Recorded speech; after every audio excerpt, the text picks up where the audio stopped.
Assalamualaikum warahmatullahi wabarakatuh. Perkenalkan, kami dari kelompok 3 ingin mempresentasikan apa itu pewarnaan graf, jenis-jenis graf, dan juga pengaplikasiannya dalam kehidupan sehari-hari.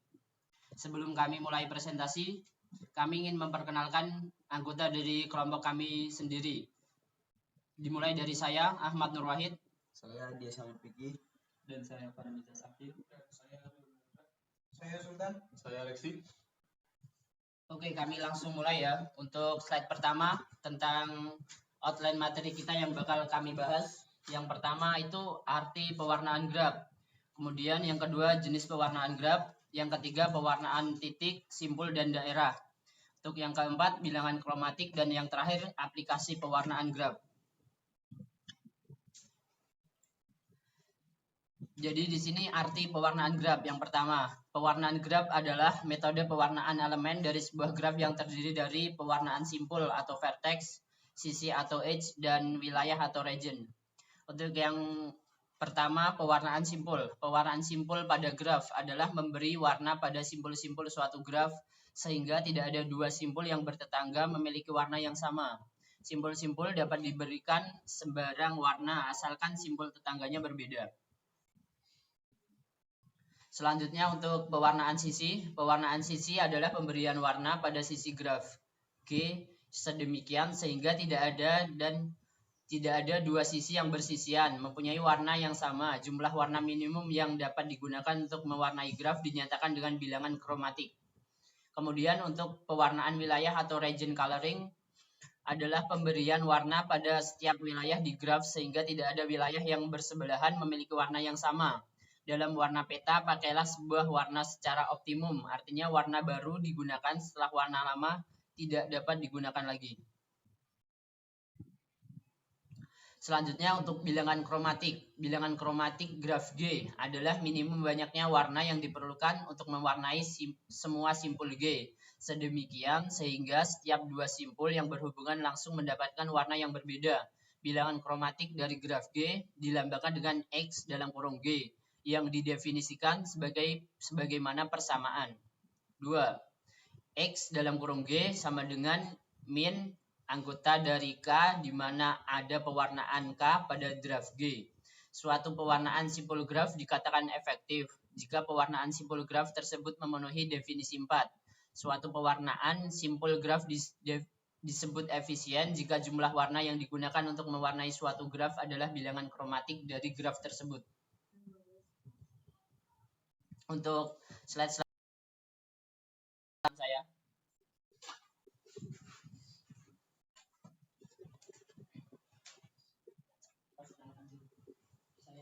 Saya Rexi.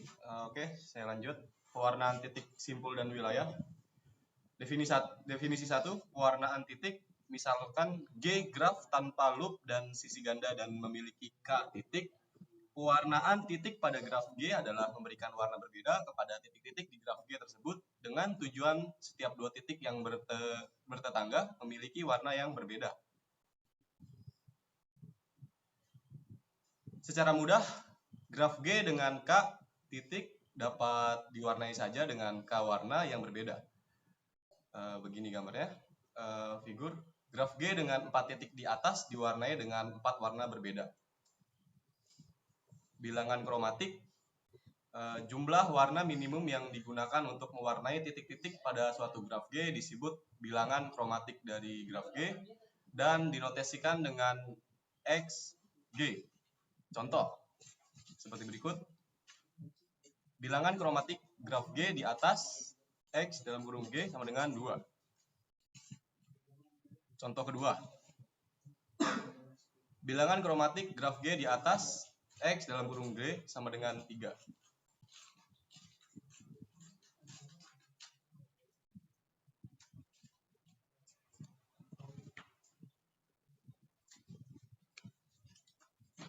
Selanjutnya akan saya lanjutkan.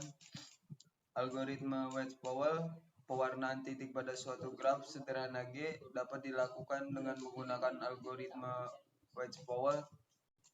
Urutkan titik-titik dari G dalam derajat menurun. Lebih lebih dari F2 lebih dari definition pengurutan derajat titik dapat menggunakan bantuan tabel. Gunakan warna 1 untuk mewarnai titik pertama yang memiliki derajat tertinggi V1 dan titik yang tidak bertetangga dengan V1. Gunakan warna kedua untuk mewarnai titik dengan derajat tertinggi berikutnya. Ulangi penambahan warna-warna sampai semuanya titik mewarnai. Contoh 3. Berikan warna seminimal mungkin pada graf di bawah ini sedemikian hingga setiap dua titik yang bertetangga berbeda warna. Contohnya sebagai berikut. Kita dapat mewarnai titik-titik pada graf tersebut dengan menggunakan algoritma Wedge-Powell. Urutkan titik-titik pada graf G dari derajat yang paling tinggi. Pengurutan derajat titik disajikan pada tabel di bawah ini. Tabel contoh. Dari tabel diperoleh V1 mempunyai derajat tertinggi yaitu 5. Warnai titik V1 dengan warna A dan warna titik lain yaitu titik V4 yang tidak berhubungan langsung dengan titik V1 dengan warna A. Lanjutkan mewarnai titik yang mempunyai derajat tertinggi berikutnya yaitu titik V3 dalam kurun dengan derajat 4 dengan warna B dan cari titik lain yang tidak berhubungan langsung dengan titik V3 yaitu titik V5. Kemudian warnai titik V5 dengan warna yang sama dengan titik V3 yaitu warna B. Lanjutkan mewarnai titik yang mempunyai derajat tertinggi berikut yaitu titik V7 dengan derajat 4 dengan warna C dan cari titik lain yang tidak berhubungan langsung dengan titik V7 yaitu titik V2. Kemudian warnai titik V2 dengan warna yang sama dengan titik V7 yaitu warna C. Warnai titik terakhir yang belum berwarna yaitu titik V6 dengan warna D. Slide selanjutnya yang akan dijelaskan oleh teman saya. Ya, Assalamualaikum warahmatullahi wabarakatuh. Perkenalkan, nama saya Farhanisa Sakil. Saya akan melanjutkan presentasi dari teman saya.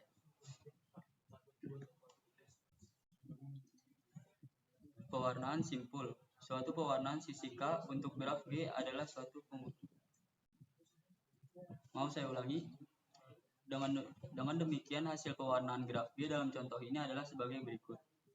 Graf G dalam contoh ini terwarnai dalam 4 warna, yaitu ada warna merah, hijau, hitam, dan biru.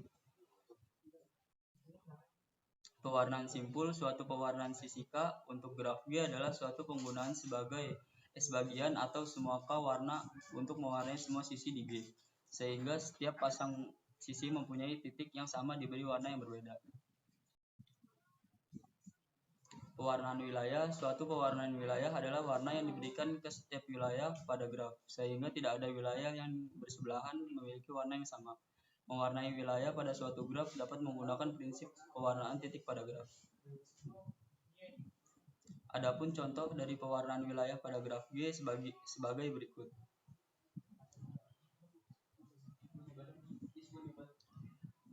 Pengaplikasian pewarnaan graf pada pembuatan jadwal kuliah. Pemetaan data perkuliahan yakni hubungan antara mata kuliah dengan dosen dalam bentuk tabel pembebanan dapat dilihat pada tabel 1, MK1, MK2, MK3, MK4, MK5, MK6, dan MK7. Merupakan kode tiap mata kuliah.